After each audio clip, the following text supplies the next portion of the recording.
I am delighted to introduce this afternoon's speaker, Jeannie Suk Gersen, who will be addressing the topic, the classroom in the age of trauma.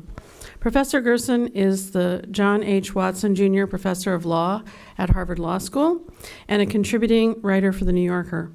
She teaches and writes on a wide range of subjects, including criminal law and procedure, family law, constitutional law, sexual assault and harassment, and Title IX.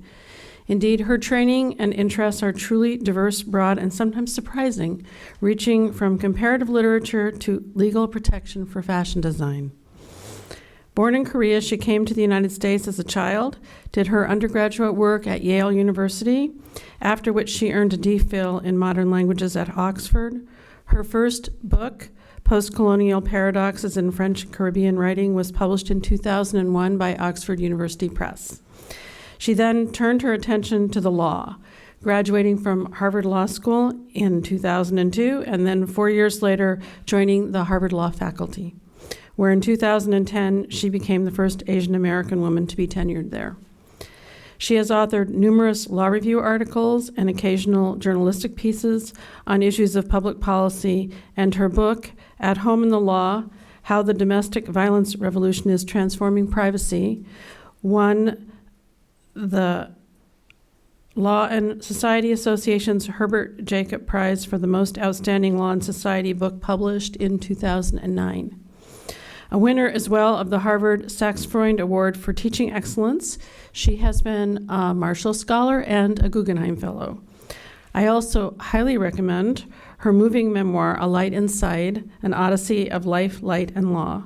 Please welcome Jeannie Suk Gersen.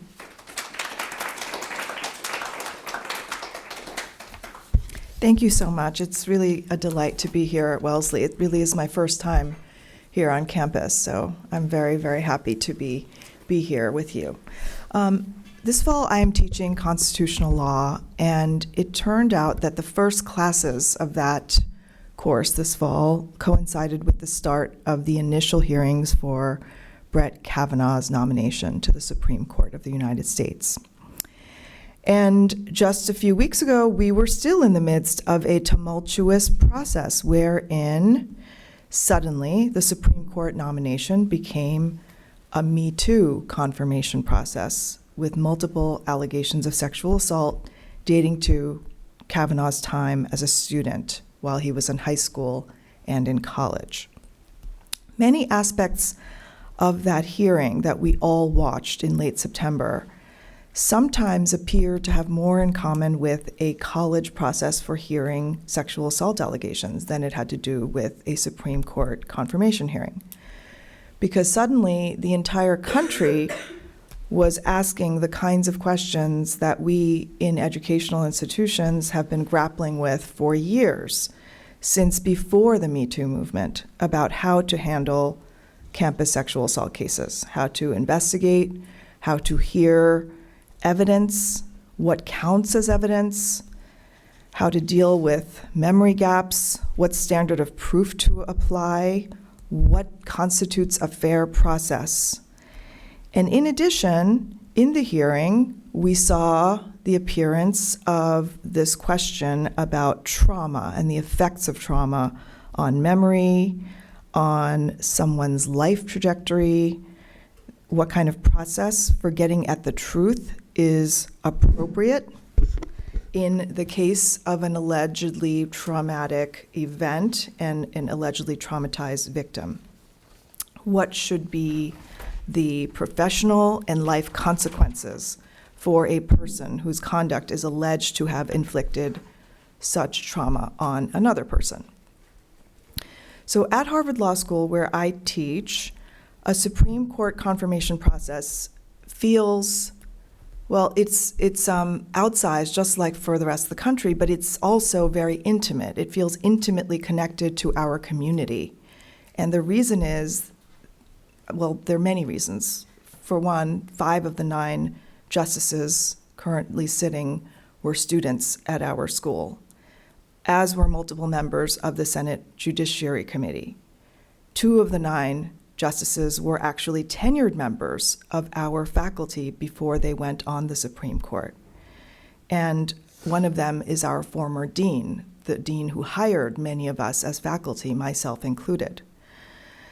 And in addition, we know that our current students will one day, guaranteed, be involved in this process in some form as nominees, as senators, or in other relevant positions.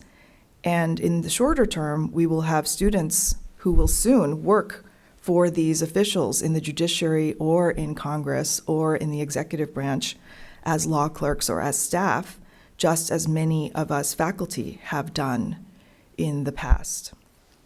So we were watching with a very keen eye, with a lot, it felt like a lot professionally and personally at stake, and it felt very close to home, like it was happening, all of it was happening to our community. I mean, not just because we're narcissistic, but also because we felt like the institution was also on display.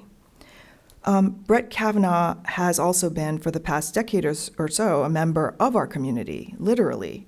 He's been our colleague, and he's been a teacher at Harvard Law School. And there was, in the course of his nomination process, when the sexual assault allegations arose, there, of course, was a certain student reaction as well as a faculty reaction, and there was a lot of pressure on our dean to say something, to either call for a certain kind of investigation by the FBI or to condemn Cavanaugh for the alleged sexual misconduct or to announce preemptively that he would not be permitted to teach again at Harvard Law School this January, the course that he had been scheduled to teach and that he had taught for, I think, almost a decade. He was, in fact, hired to teach that recurring course by Elena Kagan, who was our dean prior. So then, of course, it morphed not only into a movement or a protest about Justice Kavanaugh and why he shouldn't be on the court, but about what his presence on campus might mean for our students. And as a result, some students in our university decided that they would file a Title IX complaint or a series of Title IX complaints about Judge, and now Justice Kavanaugh. And I think they ranged from complaining about his conduct, the idea that he would create a hostile environment by his mere presence on campus, or that maybe the law school would be creating a hostile environment by allowing and enabling someone who was known to be an alleged sexual misconduct perpetrator to be a teacher and to be on campus around students, and questions of student safety were raised. And so this was a complicated set of issues, and there were many calls by students for action by the school, for certain kind of moral leadership, which in the end also, of course, was a political demand. So I want to get back to that a little bit later and talk about some of the implications, because I think that it was interesting that the issue of the Supreme Court confirmation and sexual assault, which were wrapped up together in this instance, ultimately became on our campus an issue about teaching and about students and classrooms and what would be happening in them. So at law school, if some of you were to go in a few years, you will see that the common method of teaching that we employ is called the Socratic Method. Do you all experience the Socratic Method here at Wellesley? Just raise your hand if you do. Yes? Okay, great. So the term Socratic Method, for those who aren't familiar with it, it refers to a way of teaching that consists of first calling on students, that is, cold calling them, right, without their having raised their hand.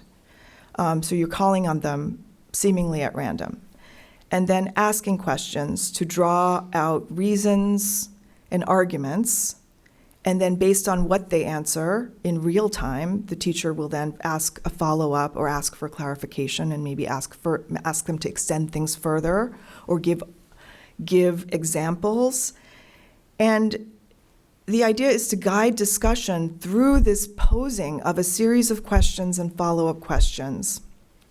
And it is to be contrasted with other methods of teaching, such as a lecture format, like the one I'm engaging in right now, or a discussion that would primarily rely on volunteer participation. I think that that is a very common form of college discussion, that people raise their hand, they get called on, they say what they want, and then somebody else raises their hand and they get called on. So that's not usually how the Socratic method is employed. It's usually you are called on without raising your hand. And of course, there's another form, which is the question and answer session, where students will ask the teacher questions and the professor would provide answers. And that also is not the Socratic method, because in the Socratic method, it's the teacher who asks the questions, and the students are guided in discussion through verbalizing answers to those questions. So I wanted to focus today on one front in which discontent with the Socratic method has been heard in recent years, because I think it also sheds light on other larger issues about teaching. That line of attack is from the perspective of comfort or inclusion, the idea that we have a student body that is diverse and faculty in universities that are diverse, and it's actually the most diversity we've ever seen. Some students viscerally dislike the Socratic method and even report bad effects on their sense of equality and identity and well-being. And a subset of that critique wonders about a possibly disproportionately negative effect on the educational experience of women and of minorities. So I want to focus on that particular aspect of the critique. So going back to the 19th century, it was the late 19th century when the Socratic method was first introduced at Harvard Law School by someone named Christopher Columbus Langdell. And at the time, it was considered a really radical way to teach, because everyone was very used to having people come to the lecture hall. The professor would kind of lecture and drone on for an hour, and students would just take notes, and maybe once in a while they would sort of ask a clarifying question and then get the answer, write that down. And the expectation was that students would listen and they would take notes, and they would basically assume the authority of the professor, and the idea that the professor was this font of knowledge and they were there to imbibe that knowledge. This new method, the Socratic method, required students in class to do something different, which is to analyze in class through talking in response to questions. So they couldn't just listen, they had to listen and also articulate and think in real time. It invited students to express interpretations and to reason aloud in front of their peers. And at the time when it was introduced in the late 19th century, students really hated it.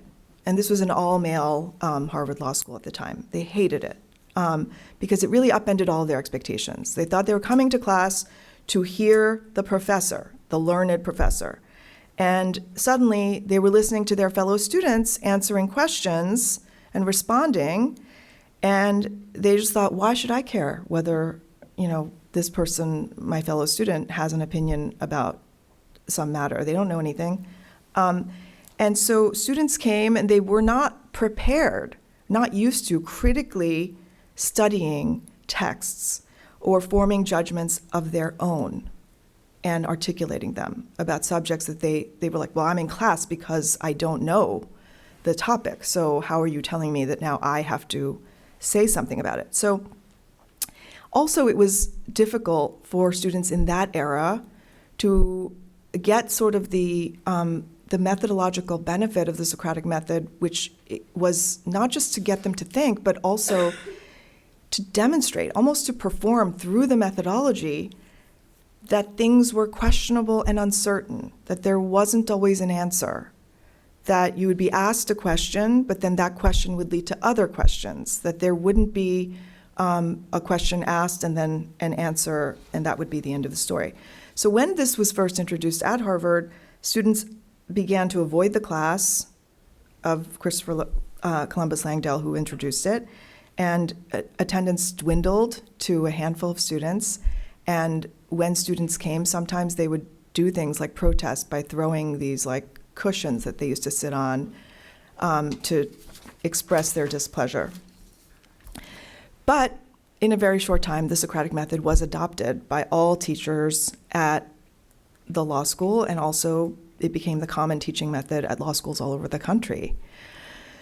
What is particularly interesting to me about that transition is that the aim of this change was to place the focus on students as learners, and they, as thinkers, would be placed at the center of the classroom, not the professor. The professor would not be the source of knowledge. It would be the students who would be the center of this engagement. And then the idea was that students would not sit passively, they would be active learners. And the opinion of the professor was considered not as important anymore, because it was really the students who were articulating views and refining their views and forming their own judgments and maybe revisiting them.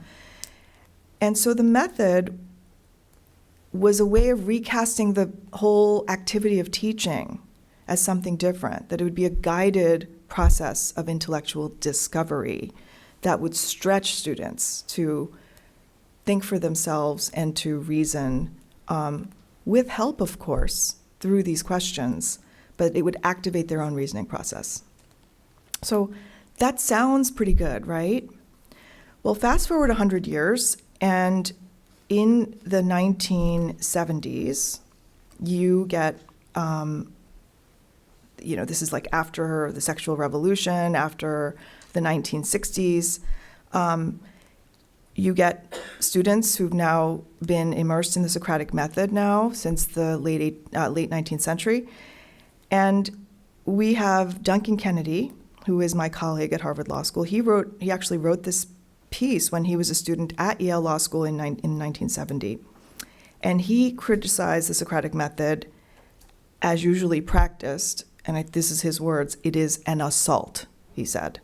He observed that students are often physically and emotionally responding to questioning as if they were in the presence of a profound danger, and that students see professors as people who want to hurt them, and that they do hurt them. And he accused professors of inflicting emotional harm on their students and of being sadistic. So later, as a professor at Harvard Law School, Duncan Kennedy, my colleague, he followed up with another piece about this. And here, let me read you something he said and see if you identify with it. "The sense of autonomy one has in a lecture, with the rule that you must let the teacher drone on without interruption, balanced by the rule that he can't do anything to you, is gone. In its place is a demand for pseudo-participation in which one struggles desperately in front of a large audience to read a mind determined to elude you. It is humiliating to be frightened and unsure of yourself, especially when what renders one unsure is a classroom arrangement that suggests at once the patriarchal family and a Kafka-like riddle state." So that was his view of the Socratic Method, which he clearly did not enjoy. So just think about this, that when the method was first introduced, it was considered disturbing precisely because it disrupted hierarchy, because it put the students' thought process at the heart of the classroom experience in place of the professor's authoritative views. That was the intent, that was the idea. But the fact that you're supposed to be nurturing in students independence, autonomy, self-confidence, and a capacity for critique, that was what the method was for. Well, in Duncan Kennedy's narrative, those things are not happening. The mode of interaction that's supposed to lessen authoritarianism and deference by students is in fact having just the opposite effect. So over the past decades, other people have taken up this kind of critique and put their own different lenses on it. One of them is Professor Lani Guinier, who was my Harvard Law School mentor, and she who became my colleague. And they've also pointed out that the professional style that students are being asked to assimilate to in classrooms, whether it's professional school or in college, that it's identifiably white and male and middle class. And if the Socratic Method, if people experience it as terrifying and hostile and disempowering, then it's also infused with the kind of white male and middle class patina, and that in itself would impose disproportionate harm to students who are women and who are racial and class minorities. Right? So that was now the new version of the critique. So let's look back a little bit at the history of women's exclusion from the legal profession, for example. It was very common in the 19th century to think that legal education was harmful to women, not just that they weren't good enough for it, but that it would actually harm them. And that was a very common rationale for not letting women into the legal profession, not letting them be members of the bar, and not letting them into law schools. And the person who invented the Socratic Method, Christopher Columbus Langdell, in fact, it turns out he was quite a crusader against the admission of female applicants to Harvard Law School in the 1890s, because he thought that the law is entirely unfit for the female mind, even more so than any other subject. He thought that the study of law would be an injury to women, that it would not improve them, that it would be an injury to them. And so this idea, why did he think that? I think it was because he thought that law, the learning of law, through the use of things like the Socratic Method and questioning, that it was too combative, that it was too adversarial, and that women were unfit to engage in that kind of man-to-man struggle in the classroom. And of course, others worried about the effect of having women present on classroom discussion, presumably at the time because gentlemen's proper respect for ladies would mean that they would have to restrain themselves and not kind of be free to express the difficult, complicated, and unpleasant subjects and views that the real practice of law would entail. So when Harvard Law School finally began admitting women in 1950, that did not mean that the Socratic Method was abandoned. But remarkably, and it's really, when I still hear these stories of women who lived through it, I can hardly believe that this occurred. But basically, they were in the classroom, but they were not ever called on. Right? So the men around them would all be called on all semester, but they would not be called on. And until the late 1960s, there were a few notorious professors who had something called Ladies' Days, in which the only times when a handful of female students who were there would be allowed to speak. So it would be like a designated Ladies' Day.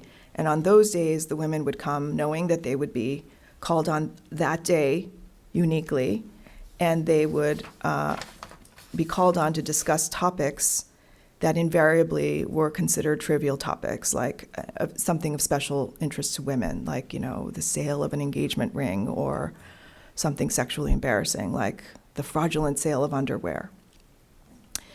So some professors, who refused to call on women, when they were asked why, to them it was really clear. It was a feeling that they shouldn't push the women like they pushed the men, because it was unchivalrous to call on a lady without advance notice.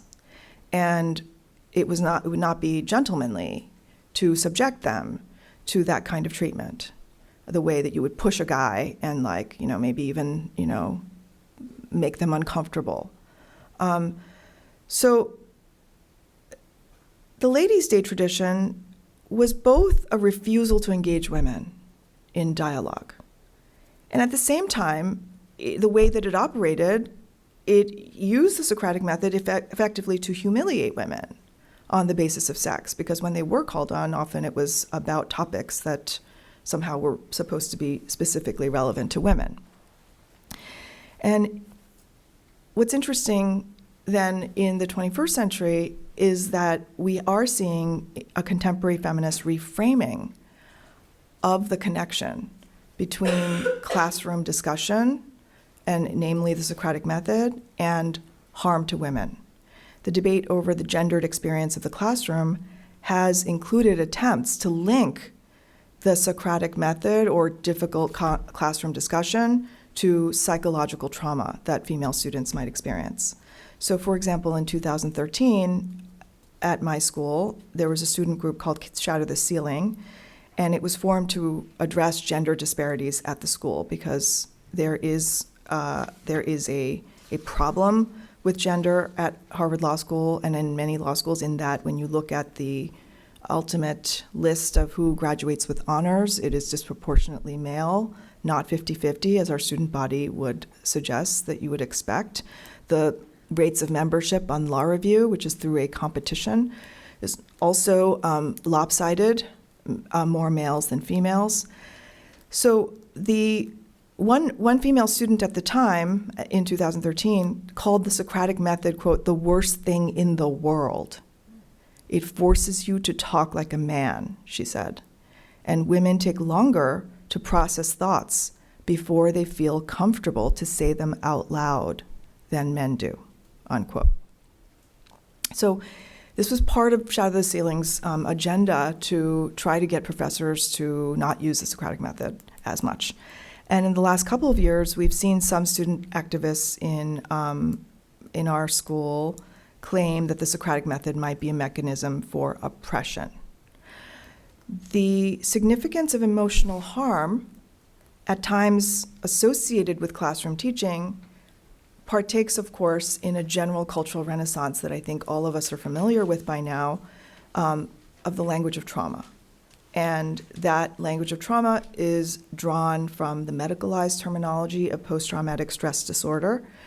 And that language is increasingly used to refer to suffering, and particularly suffering by women. And as a case in point, Harvard Law School students wanted to advocate for sexual assault victims. One of the ways they wanted to advocate was by saying that professors should not use the Socratic Method. I think this is from the website of a student group that is devoted to advocating for sexual assault victims. They say that an aggressive classroom tone that subjects students to the panic that suddenly being on the spot can invoke, along with the fear of knowing a cold call is imminent, right, that is a bad thing, and that this can prompt a flight or fight reaction, causing the student to shut down, freeze, dissociate, and or experience a flashback or a panic attack. And so what the student group recommends is that we should dispense with the most confrontational forms of the Socratic Method and make the classroom less adversarial, and that would better account for traumatized students' needs. So Socratic cold calling entails calling on individual students when they're not raising their hand, right? So, and they might not know right then that they are going to be called on, although they know that they could be called on at any time. And so the suggestion is that that should be reconsidered in light of the fact that students, and in particular sexual assault survivors, might be suffering from PTSD, and that the fear of a cold call might induce a kind of panic, that you might freeze or dissociate.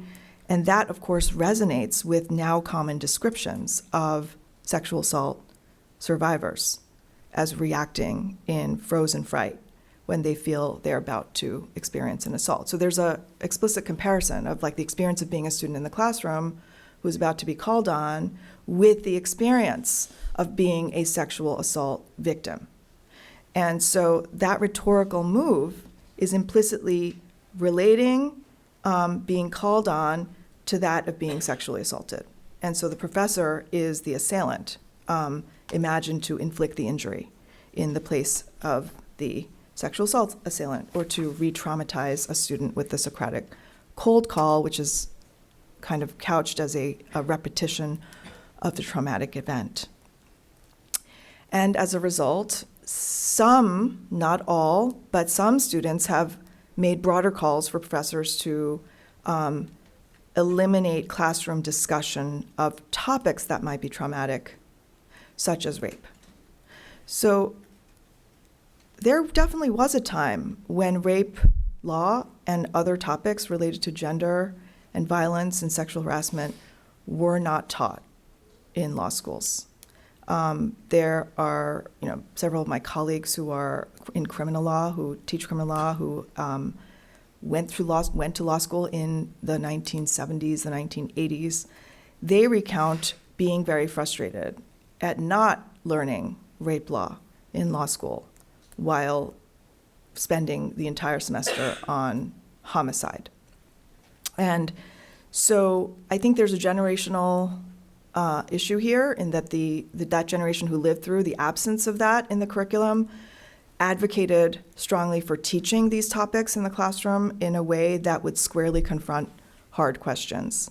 And now students would consider those kinds of articulations of the need to teach rape law sometimes to be a little bit controversial. And questions of sexual assault and consent, they're very widely debated in our society. They're considered very relevant to students' experiences. But it's very interesting that students have expressed the wish that rape law wouldn't be taught. And one female Harvard Law School student put it, they told this to the Crimson, "I just don't think the benefit of being taught rape in criminal law justifies what I think are the many harmful effects." Right? So it's a straight-up cost-benefit analysis that, yes, there are benefits of being taught rape law, but the harmful effects that it might have, namely the ones having to do with trauma and psychological harm, might just outweigh those benefits. So how are we supposed to think about emotional injuries from the classroom experience itself, whether it's in the course of discussing these kinds of sexual topics or other topics, racial justice topics? There have been students who've said to some of my colleagues, I don't want you to teach on gang violence because I lived through gang violence. So could you please, omit, gun violence from the curriculum? So it's not just sexual, it's racial, it's all kinds of topics that we might think of as very distressing. When you require student participation the way the Socratic Method does, there is that risk for discomfort, especially for students who feel some personal relation to the subject matter. And even though I would feel, as a teacher of criminal law, that I would rather completely skip homicide than to not teach sexual assault, right? That's how I feel. But many people would feel differently and think that that rape is too different and that it should not be taught in the sort of very searching and rigorous way that one would teach other topics. And so this is a moment where I think a lot of teachers have had to reflect as they've gotten more and more requests from students about different areas that they might want to have the teacher be either careful about or allow them to be absent for, or maybe eliminate from the syllabus altogether. And I think we just have to think about what topics are there. Is there a set of topics, or is it pretty much any topic? I mean, if you think about even in criminal law itself, there's the topic of insanity, the insanity defense. We know that many people suffer and struggle with mental illness, even students in our schools, of course. And do you teach drunk driving or not, even though, of course, many of us have maybe driven drunk? Or what are the standards by which we decide that, we do this cost-benefit analysis of there's too much emotional harm at risk, and so therefore we don't need to we don't need the benefits of teaching this topic. So I really think that this is an important question that I think a lot of us who teach really controversial topics, that's pretty much all I teach, doing criminal law and constitutional law and family law. But even in a class on 19th century English literature, you're going to get things like that. You're going to get things in every walk of life that's going to make people think about how worth it is it to explore something in the classroom when you have this kind of risk.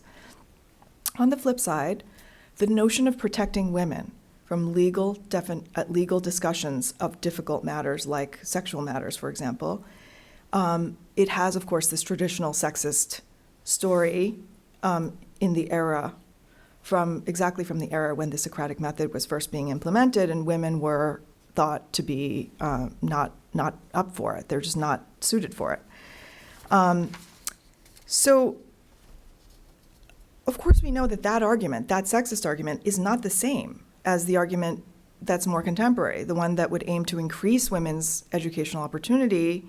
But we have to, I think, put those two side by side and think about what they have in common and what they don't. I am very sensitive to the potential to unconsciously reprise old notions of protecting women from exposure to difficult discussions of, especially about sex. So I tend to treat these topics in my courses on criminal law and constitutional law and family law with a lot of attention, a lot of care. I devote the same number of hours, say, in the criminal law course that I would to sex offenses as I would to homicide. I treat the subject with the same level of seriousness and of rigor, but I repeatedly now hear from colleagues at other schools, whatever topic they're teaching, whether it is in a law school or whether it's in a college or in a graduate school context, I hear from a lot of colleagues who say, I no longer teach on, or this is a novel I used to teach with great success in previous years, but I no longer do that. It is just too risky right now. And they could be topics about racial justice. It could be about sex. It could be about disability. It could be about anything. So some professors have told me that they use the Socratic Method, but they employ exceptions for teaching on certain topics. Like they might not cold call students on a certain day. Like if they're teaching sexual assault or something having to do with sexual harassment, they might not cold call students that day. Or they might just dispense with the whole Socratic Method because of the fear of having a student be upset about it. They might give a special speech emphasizing that, oh, this is a very different topic from everything else, and you might have had firsthand experience of it. And so the idea of giving trigger warnings, the demand for trigger warnings, I think has been something that's risen in the last few years. And on university campuses, it has been present in terms of requests for trigger warnings for a lot of subjects, including literature and film, topics that are not just about rape, but topics like discrimination, abuse, and suicide. And it is unclear whether the intent of the trigger warning is to allow the students to choose to avoid the material or to aid the students in coping with it so that they can know in advance that they will have to deal with it. Or maybe it's neither of those things. Maybe it is instead just a signal that the professor cares about the students and wants to protect them. So I think that the question that arises is, should there be an exceptionalism that we employ having to do with any topic? The topic that, of course, first readily comes to mind is sexual assault. But should there be an exception to our regular methods of both teaching or seeking out the truth or research or finding out the fact of the matter, what happened? Should students who are enrolled in a class be excused from attending? Should the entire class be warned about a special challenge with studying a certain topic, whether it's gun violence or discrimination or race or other topics? I do not think that suspending one's usual pedagogy in teaching rape or any other difficult topic is a good idea unless what you want to convey as a teacher is a kind of exceptionalism about that topic. If that's what you want to convey, if you want to say to your students, this is exceptional, then it's a good idea to use that kind of warning. So I tend to think that if a student wants to miss class for whatever reason, or if they want to be unprepared for whatever reason, like that, I'm not here to tell them they can't do that. But the idea that for some topics, that the professor is going to give some kind of quasi-medical warning to the students about the possibility of traumatic reactions, I consider that to be borderline irresponsible, because it is not particularly fact or evidence-based that a trigger warning like that is in fact helpful to students who are indeed struggling with things like PTSD. I don't think there are any studies that show that that is helpful. If anything, studies that have been done by my colleague in psychology at Harvard tend to show that it can exacerbate traumatic reactions by priming students to think that they will be emotionally harmed. So a lot of courses while one is at university can involve topics that students associate with trauma. And I think that in the past several years, it's also been an interesting crossover. As Title IX and complaints about sexual harassment have become more encouraged, we want to encourage reporting. We want to make sure that these claims are properly addressed and listened to and believed. As that has happened, we've also seen a kind of frontier, the frontier kind of expand, so that it's not just sexual conduct that is the subject, of course, of sexual harassment complaints, but also conduct in the classroom, either by students or teachers. So that professors have told me that they are loath to include materials that concern sex or violence, both because they're sympathetic to students who may become upset by an aspect of the discussion, but also because they are afraid, particularly male teachers, are afraid to end up being the subject of Title IX complaints for creating a hostile environment just by teaching the subject at all. So I think that that is something that has happened. I used to think, well, that's crazy, that would never happen. But as a lawyer, I also do get a lot of folks from universities who come to me to say, I am facing this legal problem at my school, can you help me? And I am a lawyer for some of those people, and I've just seen it too many times in the last 3 years to discount it as a phenomenon. It is something that I think a lot of teachers, especially male ones, live in fear of. But the other thing that I want to point out is, as the male teachers reduce the proportion of their syllabi that have anything to do with any of these controversial areas, especially sex. They're like I have colleagues who teach contracts. Contracts can be taught with all cases about businesses making contracts, about delivering widgets for this amount of money. But there's a whole interesting, fascinating aspect of contract law that has to do with all kinds of human subjects that are intimate. And some of them have to do with sex and marriage and things like adultery and seduction. And they're just really fascinating cases that really reveal the history of women in America. And I think that those are the cases that are being kind of left by the wayside as male teachers decide it's not worth it. It's not worth it to teach, even have them there in the curriculum, because I can get through the course without ever mentioning sexuality. And if I do mention sexuality, then what if someone thinks that it is a hostile environment? And I wish I could say to them, you're crazy, that would never happen. But I can't, because I just know from having been a lawyer for multiple faculty who have been in the accused person in Title IX hearings for sexual harassment based on exactly those kinds of claims.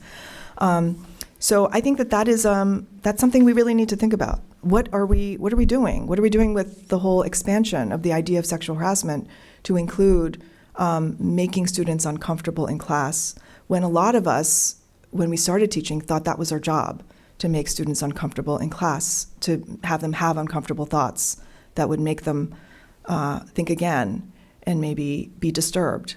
I mean, we used to think, well, if you're all discombobulated and disturbed, then my job is done.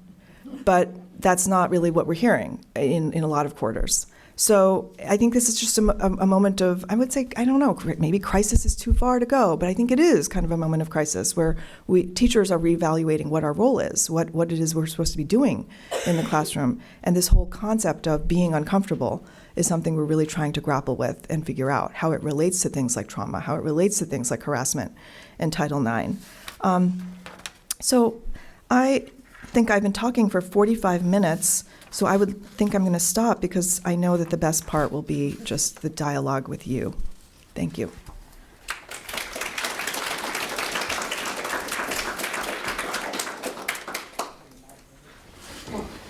Please ask questions. I know that Jeannie is hoping for your questions, and so begin. It's the Socratic Method. I can call anyone. Yes. So school's about professional preparedness, right? So law school in particular, you're going into this environment knowing that this is something that could come up. This happens in law. This happens in your intended field. This could be a thing that happens. How can we take those subjects out of a curriculum? Because it seems like those are the opportunities for students to be most prepared for that situation and scenario. How do we take that out of the curriculum and take that preparedness away from students? Well, you are kind of preaching to the choir. But I guess what I would say, in kind of ventriloquizing and trying to be as curious and empathetic about what my students, some of them, have said, is I'm not planning to be a criminal lawyer. I will never prosecute or defend a sexual assault case. Or, you name it, whatever topic it is. I'm going to be doing like mergers and acquisitions, or I'm going to be doing corporate law, insurance law. There are lots of dry topics that I plan to do, and I don't want to engage with any of this, and I don't really see why I should. And so I do not subscribe to that idea, but it is true that in professional school, people very quickly start to specialize in the areas. If you're going to be a tax lawyer, you want to take a whole bunch of tax classes and things like that. But there is something about professional school. To me, it is not a trade school any more than college is. Yes, college prepares you for professional life, but it prepares you for life. It prepares you to be a citizen in this world. And that is not just about learning how to do insurance law and M&A transactions. It is about reflecting deeply on the issues of our society. And those include difficult ones like the problems of equality and of race and of gender equality and of sexual violence, which affects a great number of people in the world. It is not some arcane problem, as I think the whole country has come and the whole world has come to understand, especially in the last year. So I agree with you, and that's the view that I take, and I think that much like college is not some place where you come just to take your calculus courses and just do that your entire time. It's supposed to expose you to a whole world of ideas, some of which might make you uncomfortable. I think of professional school the same way. But I do think that this mode of thinking about, well, I'm not going to be that kind of professional, so I don't need to study that. It's not just in law school. I actually recently heard it from a medical student because I kind of, trying to be funny, use the example somewhere of like a medical student who doesn't want to see blood. And I thought, well, how absurd would that be? But they were like, no, that's not absurd. Like, I'm not planning to be a surgeon, so I don't really see why I should have to see blood. So I do think that it's not just in the realm of law, it's kind of spreading to a lot of areas. Yes, please. Hi. So I'm on the same page with you in regards to a professional school preparing you for other aspects of life. And I'm wondering, when you spoke to your colleagues who had said that they no longer teach something for whatever reason was given, how do they justify taking that aspect of education away from the students who do feel prepared to engage with that topic? Have they spoken with you about that at all, considering I am paying for that part of my education? I think it's difficult. I hate to come back to the cost-benefit analysis, but that's what everyone's trying to do, right? The student is trying to say, well, is it worth me getting all upset to learn this thing? The teacher is thinking, is it worth my goal, which is to maybe introduce students to this broad array of topics, including difficult ones? But what's the risk on the other side? That it can go very badly, or the fact that I'm doing it at all becomes an issue, and that students take that in a way that is untoward, especially in the past year. And I think that people make the weighing, they do the weighing differently, each of them for themselves. And the justification is you lose some, you win some.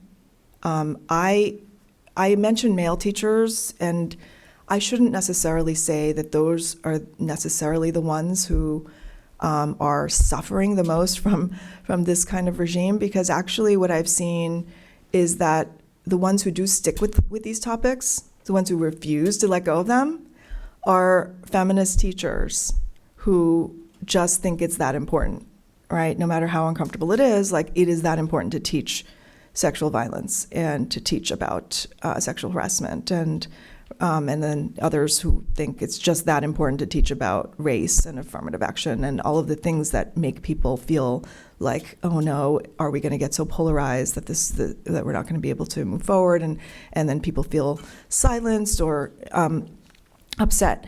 Those are the risks, but also the challenges and the kind of the thrilling joy, I think, of being in a classroom where you can make a conversation happen where people are earnestly grappling to try to get to understanding for themselves in dialogue with each other.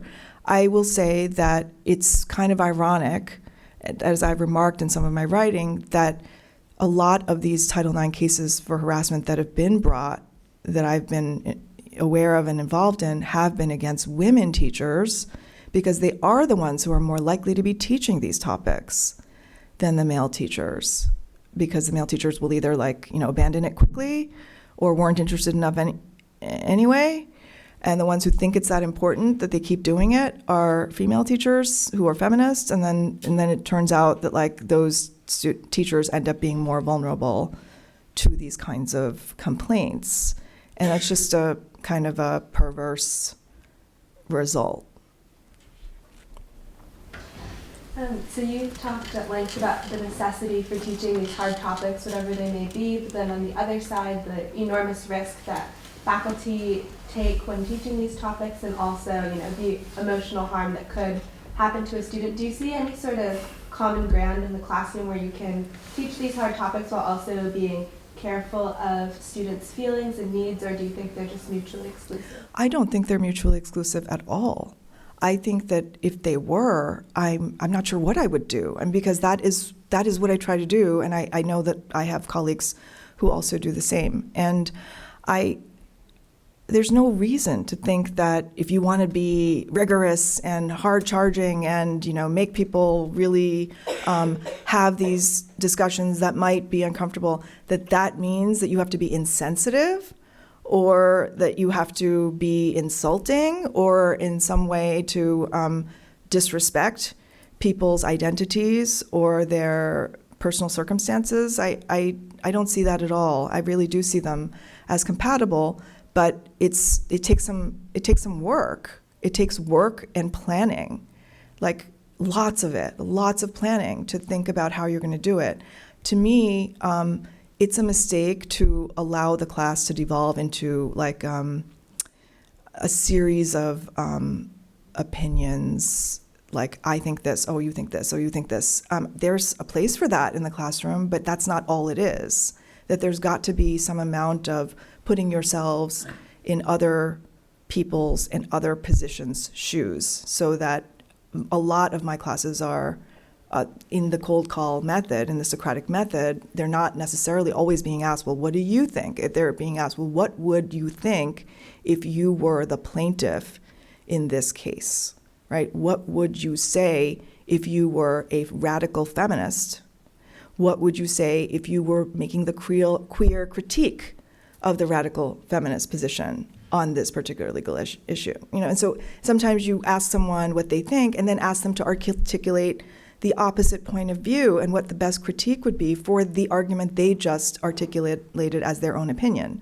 So I just think that lots of strategies of self-distancing are important, not only just to diffuse tension, because that's not the main point. The main point is like, that's what learning is. You don't just learn what you think.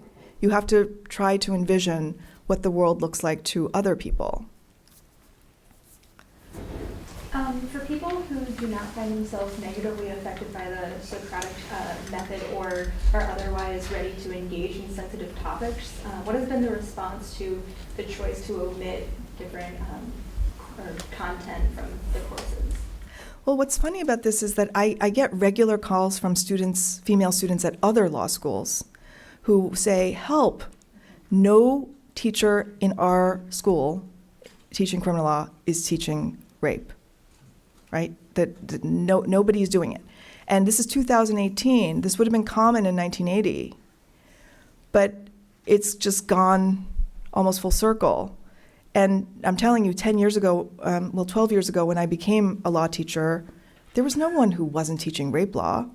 Almost everyone was teaching rape law. It was like half of the casebook. But now it's like you can't take it for granted. I would say, you know, when I ask people, do you teach rape law, like the majority of them will say, well, not really, but I might sort of allude to it in one class on the mistake of fact doctrine, but I don't want to spend a lot of time. It's just too, it's too much.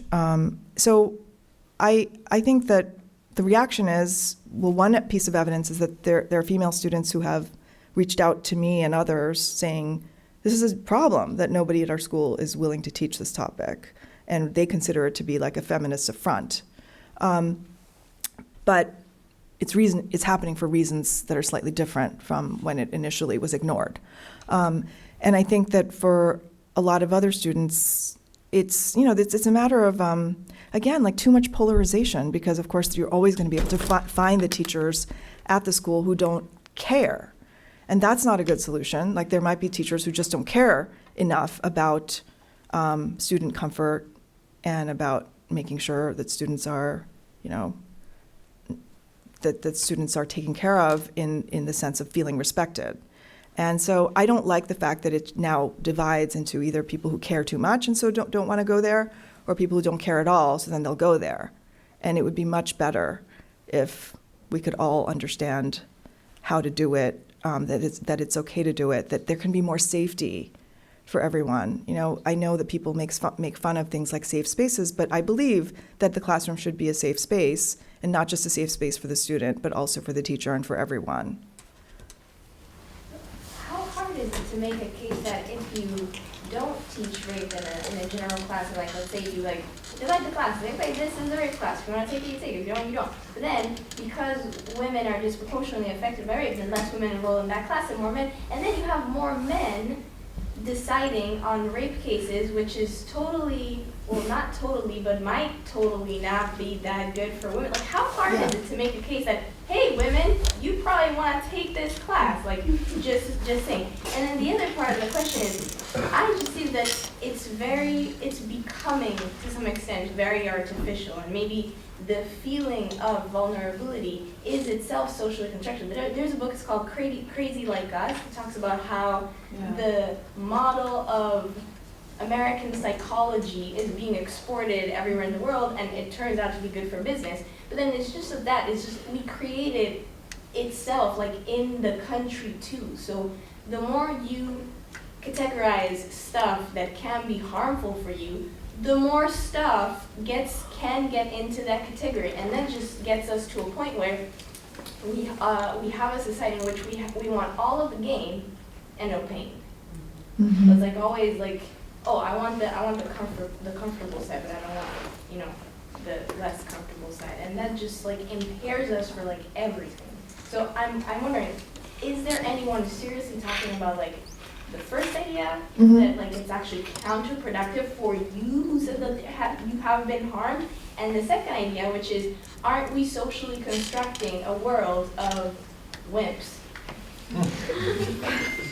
Okay, so the first idea, you don't even have to give people the option, to go to different classes. It already happens. So this is why I use this. One of the reasons why I like to use the Socratic Method and cold call for these discussions. A lot of my colleagues who teach criminal law will say, oh, I use the Socratic Method, but not on the day that I teach rape, or not in the weeks that I teach rape, because like you can't cold call someone who might be a sexual assault survivor. You wouldn't know in advance if they are, and so I don't want to put anyone in that position, so therefore I never cold call anyone. That is very common. I do cold call during that class, just like any other class, and I make it really clear. Like that's just, it's like I'm using the same procedures that I'm using for every other class. So if you revert to volunteers, which I have tried, you do find that the volunteers will be skewed male in every class, not just on the rape day, right? It will be skewed male, like totally skewed male, even without the teacher realizing it. There were years when I had my TAs like write down the gender, and like I would review them afterwards, and I had totally had the experience of like being an egalitarian, like totally calling on men and women equally, but that was just not the case at all. It was very lopsided, and that's just what happens. And so the Socratic Method is kind of the only way that I have found of really having gender equal discussions in the classroom. And then especially on a day when you're doing sexual assault, if you have people they might not be as ready to raise their hand, even though they might have things to say, they just might not be ready to raise their hand.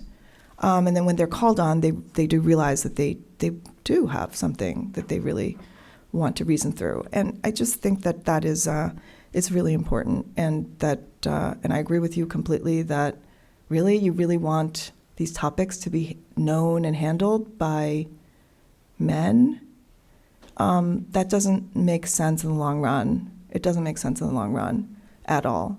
On the second point, I am with you that, and I think there's psychological research supporting what you're suggesting, which is that the more you expect to be emotionally traumatized by something, the more likely that it will happen. And that's why I consider it really, I consider the sort of request for trigger warnings to be one where I could do that, but I also want to know, data-wise, whether it's helpful. It's not just a political statement to do a trigger warning. I don't think you should treat it that way. You should see it as like, is it actually helpful for the purpose that it's being suggested? And so the more we think of sexual assault as something that changes a woman forever so that she will never be the same, there are certainly people who report that is their experience. But if that is how we think about sexual assault in our society, is it possible that more and more people will suffer more harm as a result of their sexual assault than they would have otherwise? That's an open question. Yes. I thought, thank you very much. This was a wonderful, also historically informed presentation on the issue. But I'm kind of trying to see how we can bring Cavanaugh back to the Yes, please. to our discussion and ask you a kind of humoristic question, Okay. which is, how can you envision him teaching a course on sexual assault or rape, and how would the students at Harvard, especially female students, would react to something like that. So it is a very gendered question, and Well, I'm so glad you asked. Because when all of this stuff was going on, of course, I'm the kind of teacher who has to stop class and just discuss this, all of the nomination things happening in real time. I had to do it. I had to do it for several hours of my constitutional law class. I mean, it's a class where we study opinions of the Supreme Court. That is what we study. And in the course of studying these opinions of the Supreme Court, dating from the beginning of our country to today, we are dissecting these arguments made by these individual justices, the personalities and the ideologies and the thought processes, the philosophies, the histories, and the personal background and life experiences of these justices are definitely a very prominent part of any constitutional law course. It's not just about the words on the page. And so as a result, it seemed to me like it would be malpractice if we didn't incorporate into the course our reflections on, in real time, about this set of events, which of course future generations of law students will be discussing and trying to understand the implications of, even decades from now. So in the course of that discussion, yes, there were many students who said, he can't come teach here. If he came to teach here, it would be just the fact that he was on campus would be creating a hostile environment for women. And that's not fair. I can't feel comfortable signing up for a class with him on his, and he was not teaching about sexual assault. His course was about federal courts. And I wouldn't feel comfortable signing up for that course. And so therefore it's depriving me of an educational opportunity, and 50% of the population would have reason to feel unwelcome or that it would be hostile for them. And so the school should just not offer the course. And that was an argument, of course, that was prominent. But then I did have some female students who said, well, I understand that, but I actually would like him to come so that I can ask him, I can talk to him, that I can engage him about all of this, about both the sexual assault matter and his performance at the hearing and what he thinks about all of these things. He's the kind of person who I don't agree with, and I want to be able to talk to him. I want to be able to challenge him. I want to be able to say to him, why did you say that about this and that and the other thing? And so I don't think that by any measure students are unified in how they think about Brett Kavanaugh on the Supreme Court, or even how they think about the potential of Brett Kavanaugh being a teacher in their school. Female students, I think, there's a range of opinions on how they would treat him and how they would welcome or not welcome the prospect of his being their teacher. what about the male students? So I think that we are in a time when a lot of male students, well, how do I say this? I think there's a lot of fear about what to say as a male student. I've had a lot of male students say to me, look, I'm white, male, and straight, and I just don't want everyone thinking I'm like just Judge Kavanaugh. That's the one thing I don't want them to think. So I think there's a lot of struggle right now with what does it mean to be a white male, and how do you present yourself? What kind of display of masculinity or otherwise should you engage in? And certainly that Supreme Court confirmation hearing display raised a lot of those questions as well. Yes. I know that in a lot of classrooms now, beyond just this issue of language of trauma, there's been a lot of demands to kind of incorporate social justice and prioritize concerns of social justice in the classroom. Mm-hmm. But in a law school setting, a lot of times you have to teach law in a way the idea of innocent until proven guilty, mm-hmm. and that applies to people accused of sexual assault as well. Right. So specifically in relation to rape cases, but also generally in relation to cases that have anything to do with social justice, how do you reconcile those two ideas? Yeah, such a great question, because we had a dean who was the dean before this one. Our dean currently is John Manning, but before that her name was Martha Minow. She was a wonderful writer about so many social justice topics. And when she became the dean, I think that she became known for saying, I know this is a law school, but I also want this to be a justice school. And it was provocative for us. It was very provocative for us because what is the relationship between law and justice, right?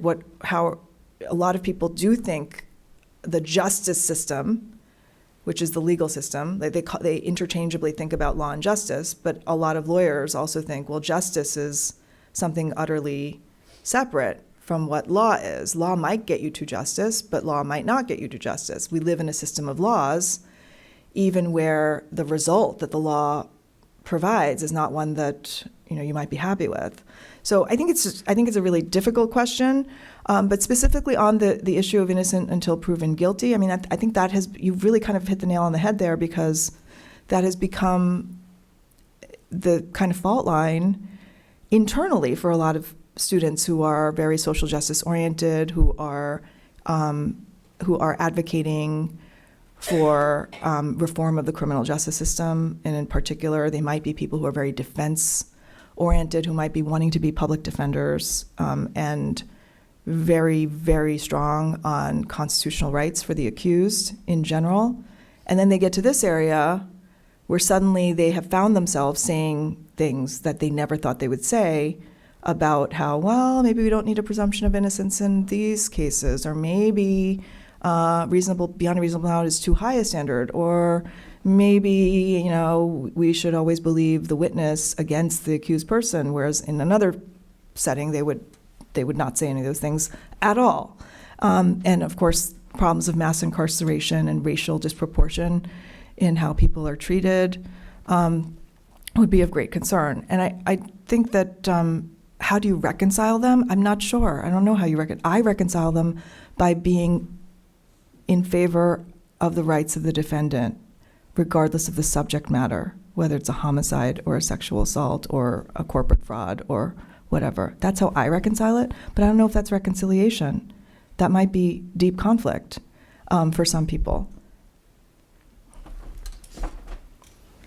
Yes. I know you spoke at length earlier about the historical perspective on the Socratic Method, and also modern students, particularly women and minorities, claiming that it itself, regardless of the topic at hand, was a form of assault. How do you experience that in your classroom? I know you said that you still use regularly and perpetually use it. Yeah, so in a 2-hour class, I call on around 40 to 50 students. So, and it might be a class of 80 students total, so almost half or more would be called on in any given class session, right? So in that way, one thing that does is lessen the impact. So like if they're being called on once every class or once every 2 classes, it just doesn't seem like as big a deal. And everyone's gonna mess up or not be that pleased with how they answered something, or feel like they kind of like flubbed an answer, and they're gonna see everyone else do it too. So I think that the lessening the impact by doing it a lot is one way I deal with it. And the other way is just by really being careful to be nice. Like there's just no reason to be like Professor Kingsfield in The Paper Chase, right? Maybe this is a generational reference that is going over everybody's heads except for these 3 in here. But yeah, but it's an Academy Award winning film, The Paper Chase. Would you mind clarifying the reference? Yes. Okay. Yes, I will do that. So Professor Kingsfield in this movie called The Paper Chase, it's all about the first year at Harvard Law School, and it follows this one hero who is like signed up for law school. He shows up on his first day, and then like many of the scenes take place in those very classrooms where like there are like 100 people sitting there, and then the Socratic cold call comes, and then you see the struggles and like the humiliations, and this professor is very imperious and downright mean, but the idea of the movie, I guess, is that somehow that is how he gets at rigor. That's what it means to be rigorous, to be really mean and humiliating to the students, and then by the end everyone sort of understands that they've been put through the ringer for a good reason. right? That's kind of how I interpret the film. I don't know if that's how you interpret it, but I don't subscribe to that. I do not think that there's an excuse for professors to be belittling or insulting. In fact, I would say I go bend over backwards maybe to make sure that, like, let's say somebody makes a mistake and says something wrong, like, I don't leave it there. I make sure I try to come back to them so that there's some sense of, like, there's life after making a mistake. I can't get it right all the time because there's, like, 80 students and you got to juggle a lot, but that's what I try to do, and that's what I think a good Socratic teacher would do, that you would try to unlock the benefits without letting some of the hard edges be too hard. So would you say that I think, predominant push for trigger warnings and safe spaces is coming from the students, or is there also, I guess, changing sentiments in the faculty about what place that might have at Harvard? I think there's a changing. I think that there's a change in the culture, and so my own read is that it came from the ground up, in that younger people acculturated in college campuses first were circulating these ideas. And so it came to law school a little bit later than probably it appeared in undergraduate campuses in colleges. And so when it did that, it's just a gradual process of the general culture of elite institutions, educational institutions, of people becoming more and more used to it. So right now, is it only the students? I wouldn't say so. I think there's been much more of a spillover into both general culture and even workplaces that are now incorporating people who've graduated from college in recent years.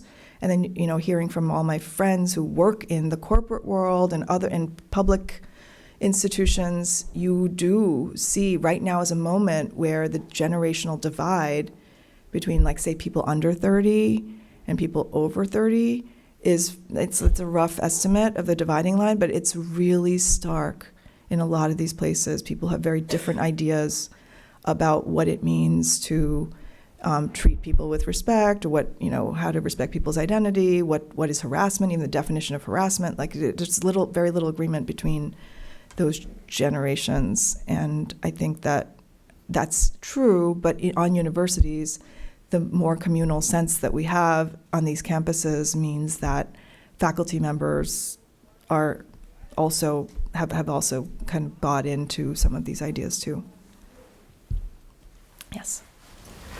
So kind of going off of that, how do you recommend that, like, we as a society, but kind of specifically professors and students, move forward in discussing difficult topics and having, like, actual engagement with that, while also being sensitive to people's needs? Mm-hmm. This sounds kind of hokey, but I really think that you have to practice, right? You have to practice. I mean, I have a background in the performing arts, like in dance and music, and it's just, I always think about it as you have to practice. Like, if you don't practice, nothing will happen. So I think with this, you have to practice in all these little ways, and even with your friends. Like, I think it's like you have to practice doing things like really listening, and you have to do it in almost kind of formalize it. And I sometimes do it in class with students where I will say, okay, you're going to break up into pairs, and one person's going to talk for 3 minutes, and the other person is just going to listen, and they're going to listen, like, really actively, because you later on you're going to be asked to tell us what they said in your own words, but you're not going to be allowed to say, and I disagreed, or that made me think of this other thing, or, oh, I agreed with that, or that was so smart, or, you can't say any of that. You just have to really be accurately describing what the other person's saying. And people realize this is so hard to do, and that they don't do it in their ordinary lives. They're always listening to people thinking, well, what's my reaction? What's my opinion on that? Wait, what's wrong with what that person's saying, or what's right about it, So I think that form of listening is kind of a lost art these days, and it would be good to bring it back, and it would be good to bring it back like one relationship at a time by practicing it with those you talk to.